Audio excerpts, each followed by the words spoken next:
Okay, so welcome to the Beginner's Brewhouse lesson. This is where you're going to learn about all the equipment that you'll need to purchase before you brew your first batch of beer.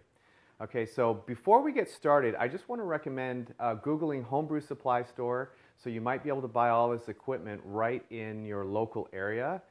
If you don't have a homebrew supply store in your area, then I'm going to recommend some online supply stores that you can purchase all this equipment from. So let's get started. With the brew kettle here, you want to have at least a 5-gallon or 20-quart vessel as your brew kettle, and this is a 20-quart vessel.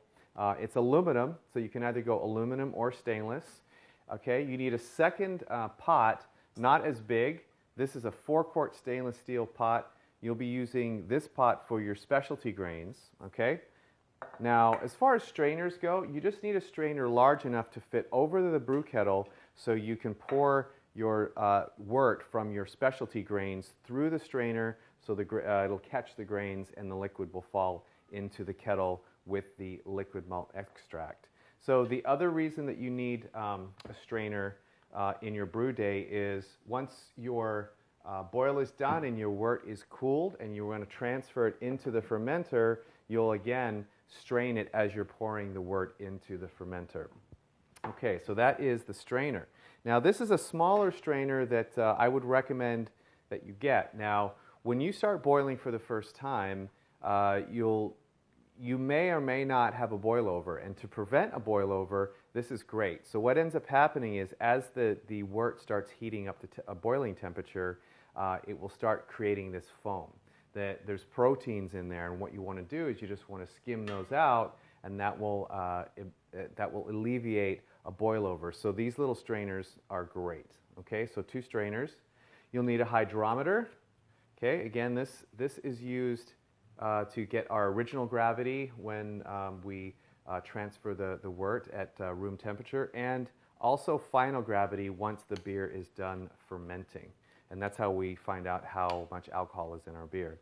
You'll need a thermometer to find out exactly what your water temperature is, because apart from the boiling side, we want our specialty grains to steep at a specific temperature of 150 degrees, and the thermometer will let you know when that water is warm enough to put your specialty grains in.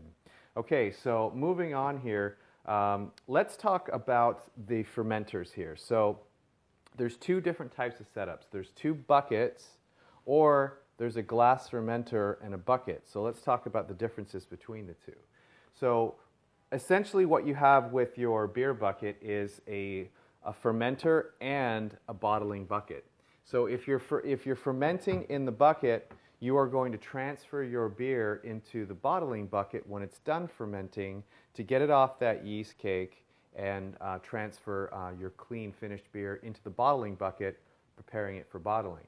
Now, I like glass carboys because you can actually see what's going on. You can see the fermentation happening inside a glass carboy. So if you have a carboy and a plastic bucket setup, this will be your fermenter and this will be your bottling bucket. The upside is you can see what's going on in here. The downside is it's just a little bit more expensive than 2 plastic buckets. So those are the 2 fermenters. And again, if you're using the glass carboy as your fermenter, you will need a funnel to get your hot, or not your hot, but your cooled wort into this glass carboy. And while we're talking about the glass carboy, you'll also need to purchase one of these, which is a cleaning brush, because you can see that the opening is very small, so you want to get in there and clean that out post brew day. So let's talk about a few other things here. We have our auto siphon. Now this is used to rack your beer off of the yeast cake after fermentation is done and go into the bottling bucket. That is one use for it. Now on bottling day, when you want to bottle your beer, you will have this. This is a bottling wand that has a little push valve on the bottom. So once you put this into your beer, the beer will flow, and that's how you fill your bottles up. That attaches to the auto siphon here and goes into the top of your bottling bucket. Okay, so still talking about bottling, you'll need a bottle capper. So this is a single bottle capper, works really great, and bottle caps. So I could talk about the actual bottles that you need. As far as a 5-gallon batch, you'll need 2 cases or 48 bottles to fill. 5 gallons will fill 48 bottles, okay? So ending with the cleaner. We've talked about this before. Professional brewer's wash, PBW.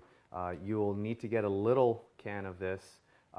If you take to the craft, then you can get the larger discounted jars, but your kit should come with a smaller bottle of that. Okay, no rinse acid sanitizer. You're going to use the Star San or iodophor post boil to clean all of your equipment and have it all sanitized when you're transferring the liquid wort into the fermenter. So that's it. That's all there is to it. Again, we're going to have a list that's going to break down the cost. So you can go out and you can purchase exactly what you need to get started on your first brew day. See you in the next lesson.